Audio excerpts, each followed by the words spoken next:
Hey, it's Travis, the Green Valley Anglers. If you're sticking to the main lake in March and getting slow bites, big miss. Welcome back to my daily tip series, 5 minutes to better bass fishing, videos every single day to put you on them. Be sure to subscribe and hit that notification button so you don't miss one. It's early March. Water's pumping into the higher temps overall, and small inflows from creeks, drains, or springs can be dumping even warmer water, a few degrees hotter than the main lake, and bass are flocking to them like moths to a flame. Right now, we're talking seeking inflow areas in March, why these heat sources are bass magnets now, the exact ways to find them, and the baits that make them eat in the mix. 5 minutes with your inflow cheat sheet at the end that will make you chase the heat instead of the cold. Ready? Let's go. Why seeking inflow areas is March's heat secret. Water is slowly warming in the main lake, but inflows from rain, springs, or runoff can be 3 to 5 degrees warmer, creating a hot spot. Bass metabolism revs in the warmth. They stage there for pre-spawn, feeding on bait pulled in by the flow.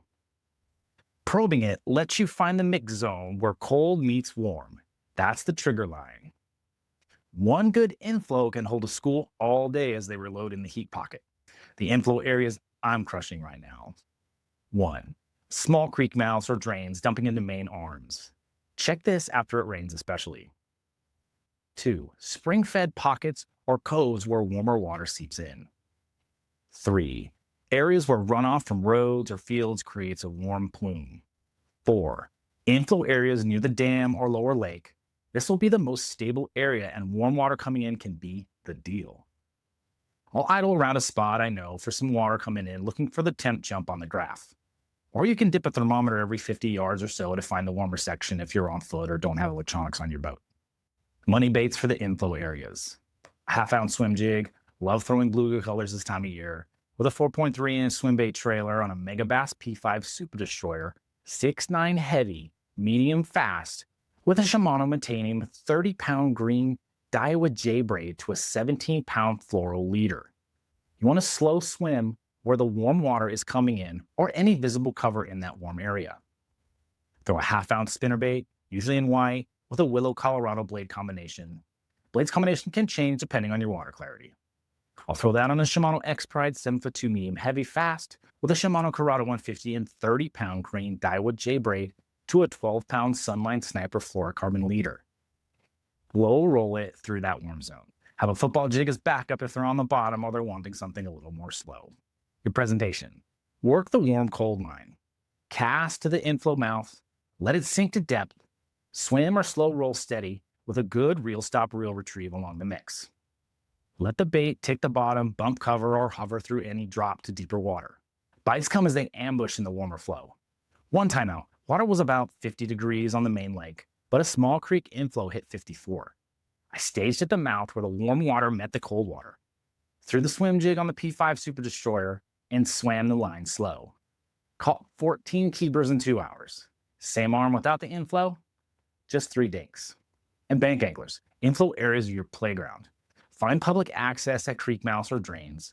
Dip a thermometer to confirm the warmer water if you have one. Then use the same swim jig on a Megabass P5 Super Destroyer, heavy, medium, fast, and 30-pound J-Braid to a 17-pound fluoro like I like to use, or something similar in your favorite brand. Cast across the mix, swim slow with pauses. I've seen bank guys on river inflows in March crush limits just by working the warmer side. The heat concentrates the fish within casting distance. Your March inflow areas cheat sheet. Look for creek mouths, springs, runoff after rain, 3 or more degrees bump in the warmer water. Key, the warm-cold mix line or cover in the warmer area. Your baits, a swim jig, a spinnerbait, a football jig. Setup.